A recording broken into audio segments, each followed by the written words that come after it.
Cream of soup. There are so many recipes that call for it, but have you ever stopped to think about what's actually inside? Or what to do if you don't have a can on hand? The good news is it's incredibly easy to make at home using ingredients you already have and trust.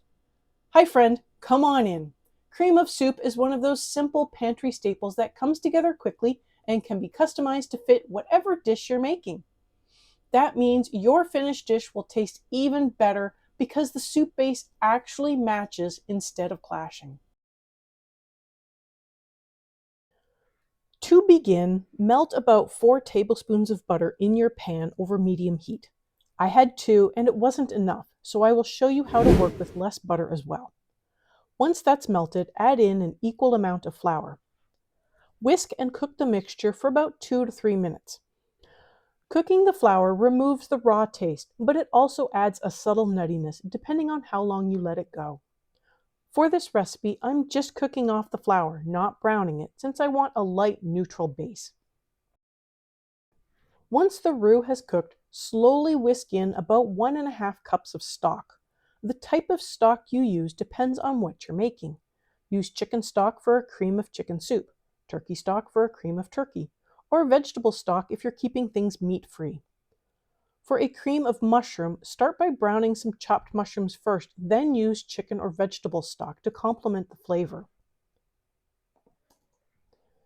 Be sure to cook the mushrooms long enough to drive off their moisture. That helps prevent a runny soup base later.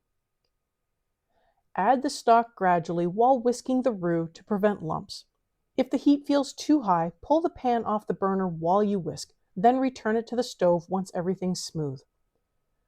Let the mixture simmer and thicken slightly.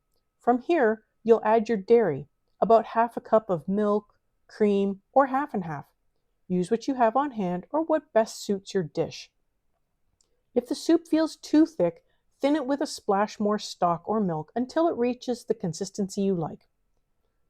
If it's too thin, you've got options. Whisk a couple of tablespoons of flour into your milk, then pour that into the pan and let it cook a few minutes to thicken. You can also use a simple slurry made of flour and water if you prefer. Adjust until it feels right. That's the beauty of making it yourself. Once the soup has reached your desired thickness, bring it up to a gentle simmer and let it bubble for a minute before turning down the heat. And that's it! Your homemade cream of soup base is ready to use. You can turn it into a creamy casserole, a comforting chicken and biscuit filling, or, in my case, a turkey pot pie. This method is actually very similar to how I make my cheese sauce. And if you haven't seen that one, I'll link it here so you can check it out next.